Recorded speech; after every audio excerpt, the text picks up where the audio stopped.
Hello बच्चों, कैसे हैं आप सभी। आशा करती हूँ बहुत अच्छे होंगे। तैयार हैं एक नया पाठ पढ़ने के लिए। आपकी हिंदी पाठ्य पुस्तक कक्षा 8 की स्वर्णिम बाय कोरल पब्लिशर्स, और इसका आज हम करेंगे पाठ 9, लाल बहादुर शास्त्री जी। तो आज हम पढ़ेंगे इस पाठ में लाल बहादुर शास्त्री जी के बारे में। भारत में अनेक विभूतियाँ हुई हैं जिन्होंने अपना जीवन देश के नाम कर दिया। उन्हीं में से एक थे हमारे प्रधानमंत्री लाल बहादुर शास्त्री जी। हमारे देश के प्रधानमंत्री थे लाल बहादुर शास्त्री जी। तो आइए उनके बारे में पढ़ते हैं। जब शास्त्री जी प्रधानमंत्री चुने गए तब मैंने उन्हें एक पत्र लिखा था कि हिंदुस्तान का प्रधानमंत्री बनना अमेरिका के राष्ट्रपति पद और रूस के प्रधानमंत्रित्व से ज़्यादा मुश्किल काम है। आप सब तरह से उसके योग्य हैं, परंतु मुझे अगर चिंता है तो केवल आपके स्वास्थ्य की। फिर भी आपका शासनकाल सबके लिए सुखकर होगा, ऐसा मैं सोचता हूँ। मेरा अनुमान सही निकला। उनका राज्यकाल सबके लिए हितकर सिद्ध हुआ, लेकिन उनके स्वास्थ्य ने उनका साथ नहीं दिया। हिंदुस्तान भयानक कठिनाइयों से भरा देश है और हिंदुस्तान की ये कठिनाइयाँ ही उनके प्रधानमंत्री के पद को कठिन बना देती हैं। जो आदमी कम से कम 14 घंटे तक काम नहीं कर सकता, वह इस देश का नेतृत्व नहीं कर सकता, वह इस देश का नेतृत्व नहीं संभाल सकता है। भारत का प्रधानमंत्री बनने के लिए बहुत सक्षम होना पड़ता है। 14 घंटे दिन में कम से कम 14 घंटे काम करना ज़रूरी होता है।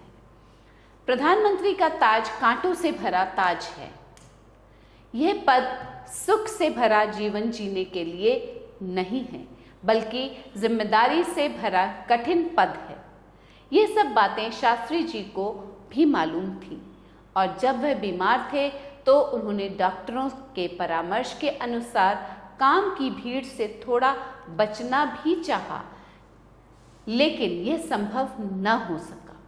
अपने अंदर आने वाले विभाग उन्होंने कम कर दिए थे, लेकिन इसका इलाज क्या था कि वे देश के प्रधानमंत्री थे और देश में जो कुछ भी होता उसकी जवाबदेही से प्रधानमंत्री भाग नहीं सकते। जब लाल बहादुर शास्त्री जी प्रधानमंत्री चुने गए तब कई महीनों तक लोगों में यह कानाफूसी चलती रही कि प्रधानमंत्री तो वे चुन लिए गए हैं, लेकिन मुल्क को वे चला सकेंगे या नहीं, यह मशकूक बात है।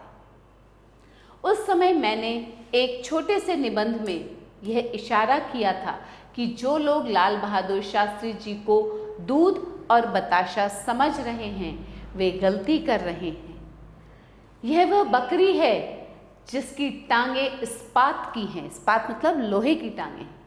विनम्रता और सादगी लाल बहादुर शास्त्री जी के सबसे बड़े गुण हैं, लेकिन वे इतने सीधे नहीं कि लोग उन्हें चकमा दे जाएं। न वे इतने विनम्र हैं कि जो चाहे उन्हें झुका सके। ऐसा मैं इसलिए समझता था कि मैंने उन्हें काम करते हुए देखा था। ये लेखक कह रहे हैं। जब असम में असमी और बंगाली भाइयों के बीच दंगा हुआ, पंडित जी ने उस झगड़े को सुलझाने के लिए और किसी को न भेजकर लाल बहादुर शास्त्री जी को भेजा। लाल बहादुर जी वहाँ गए तो वातावरण को विषाक्त देखा। उनका कलेजा बैठ गया, लेकिन उन्होंने कई दिन तक अपना प्रयास जारी रखा और अंत में उस झगड़े को निपटाकर ही दिल्ली वापस आए। संसद में जब अंग्रेजी समर्थक विधेयक पेश किया गया था, उस समय भी शास्त्री जी की सूझबूझ, नम्रता और चतुराई से लोग काफ़ी प्रभावित हुए थे। यह घोर रूप से बदनाम विधेयक था और सदस्यों पर अगर सचेतक की छड़ी टंगी नहीं रहती तो उसके पारित होने की संभावना ही नहीं थी। उन दिनों सदस्य काफ़ी चिढ़े हुए थे, लेकिन पंडित जी तो सबको उपलब्ध नहीं थे। जिसे भी अपनी भड़ास निकालनी होती वह उसे शास्त्री जी के सामने ही निकालता था। मुझे याद है कि उन दिनों एक कवयित्री संसद सदस्य ने शास्त्री जी पर छोटी सी एक व्यंग कविता लिखी थी। एक कवयित्री थी, संसद सदस्य भी थी, तो उन्होंने एक छोटी सी व्यंग कविता शास्त्री जी पर लिखी। उसे संसद के अनेक सदस्यों ने सुना था और कविता शास्त्री जी ने भी सुनी थी, लेकिन वह हमेशा मुस्कुराते ही रहे। पंडित जी सच्चे जनसेवी की तलाश में थे, जिसे अपनी गरज नहीं हो, जो निश्चल और विनम्र हो, जिसके हाथ में देश की बागडोर सौंपी जा सके। कामराज योजना के अंतर्गत जब शास्त्री जी फिर मंत्रिमंडल में बुला लिए गए, तब इस बात का स्पष्ट संकेत था कि वे देश के सामने अपने उत्तराधिकारी को खड़ा कर रहे हैं। शास्त्री जी ने प्रधानमंत्री की गद्दी पर आकर यह प्रमाणित कर दिया कि इस पद के वे सर्वथा योग्य थे। अपनी आखिरी दिनों में उन्होंने दृढ़ता, निर्भीकता, आत्मनिर्भरता, सूझबूझ और बहादुरी के जो चमत्कार दिखाए, उन्हें देखकर तो यही कहने को जी चाहता है कि भारत के सभी प्रधानमंत्री अगर लाल बहादुर जी के समान हो जाएं, तो फकत 25 वर्षों में ही यह देश संसार का अग्रणी देश हो सकता है। लाल बहादुर जी ने भारतवासियों के माथे पर जो ऋण छोड़ा है, उससे उऋण होने को हम क्या कर सकते हैं। वे जब स्वर्गीय होने को आए, भारत गौरव से गर्दन तान कर चल रहा था। उन्हें जो सेना मिली वह भी ग्लानि के भार से दबी हुई थी। उसके अधिकांश फूल नेफा के मैदान में कट गए थे, किंतु शास्त्री जी ने उस सेना को मांझकर फिर से ताज़ा और जवान कर दिया था। बहुत दिनों के बाद उन्हीं के समय में भारतवासियों को यह एहसास हुआ कि हम भी वीर हैं, हम भी मरने और मारने में माहिर हो सकते हैं, हम भी देश के लिए कुर्बानियां दे सकते हैं, और देश के भीतर अगर कोई शत्रु घुस आए तो हम भी उसे धूल चटा सकते हैं।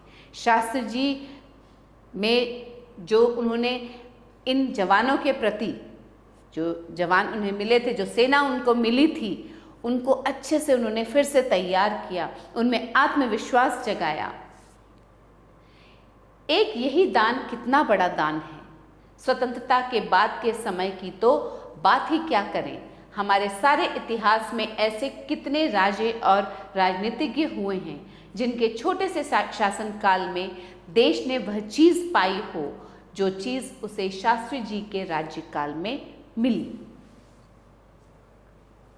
शास्त्री जी की दृढ़ता और उनका आत्मविश्वास तो देखिए। जब अमेरिका ने पेंच डाली कि अन्न हम तुम्हें महीने महीने देंगे, तब शास्त्री जी का कलेजा जल उठा, मगर वाणी उनकी गर्म नहीं हुई। उन्होंने देश को बड़ी ही संजीदगी से सिर्फ यह सलाह दी कि पेट पर रस्सी बांधो, साग सब्जी ज़्यादा खाओ, सप्ताह में एक शाम उपवास रखो। हमें जीना है तो इज्जत से जिएंगे, वरना भूखों मर जाएंगे। बेइज्जती की रोटी से इज्जत की मौत अच्छी रहेगी। नतीजा यह हुआ कि अमेरिका ने अन्न के कोटे को 1 करोड़ टन से बढ़ाकर 1.5 करोड़ टन कर दिया। नेता तो अक्सर बकते ही रहते हैं, मगर उनकी बातों का असर नहीं होता। लेकिन दुनिया जानती थी कि शास्त्री जी जो कहते हैं वही उनका करने का विचार है, इसलिए उनकी बातों का असर होता था। युद्ध के समय जो मुस्तैदी शास्त्री जी ने दिखलाई, उसकी प्रशंसा सारी जनता और सारी फौज करती है। लेकिन जब शांति का मौका आया, तब ताशकंद में शास्त्री जी ने चौहान साहब से कहा, यह याद रखिए कि जिस दृढ़ता से हमने युद्ध किया है, उसी दृढ़ता के साथ हम यहाँ शांति की खोज करेंगे। न जाने शास्त्री जी के भीतर कितने जन्मों की साधना पूंजीभूत थी कि लगता है वे भारत धर्म के ही अवतार थे। वे इतने विनम्र थे कि लगता है विनम्रता उनके सभी गुणों को छिपाकर बैठ गई थी। जब पाकिस्तान ने खरोंच मारी, उस विनम्रता के आवरण को फाड़कर युद्ध का नेता प्रकट हो गया और भारत की जनता निहाल हो गई। हाँ भारतवासियों, तुम्हें निराश होने की आवश्यकता नहीं है। लाल बहादुर जी को प्रधानमंत्री बनाकर, उनसे युद्ध लड़वाकर, उनके द्वारा तुम्हें विजय दिलवाकर और फिर युद्ध की आग पर उनके हाथों पानी डलवाकर भगवान ने तुम्हें ढाढ़स बंधवाया है। जो भी आदमी शास्त्री जी से मिलकर वापस आता था वह अपने मन में एक बार यह जरूर सोचता था कि अरे यही भारत का प्रधानमंत्री है, इससे तो मैं ही कुछ तेज हूं। मगर जो आदमी सबसे सीधा, सबसे श्रीहीन और सबसे कम तेजस्वी दिखता था, सारा भारत उसी की आज्ञा में रहना सीख गया था। कहते हैं जिन लोगों ने उनकी तारीफ सिर्फ इसलिए की थी कि वे बहुत सीधे और कमज़ोर थे, उनका भ्रम ज़्यादा दिन नहीं टिका और खुद वे ही लाल बहादुर जी का मुंह जोहने लगे थे। शास्त्री जी लगभग देहाती आदमी थे, लेकिन देहाती वे उस अर्थ में थे जिस अर्थ में ऋषि देहाती होता है।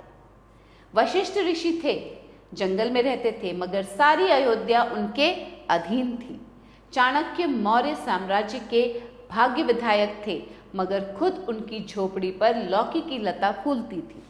शास्त्री जी भी 30 वर्षों तक सत्तारूढ़ रहे, मगर अपना घर वे कहीं भी खड़ा नहीं कर सके।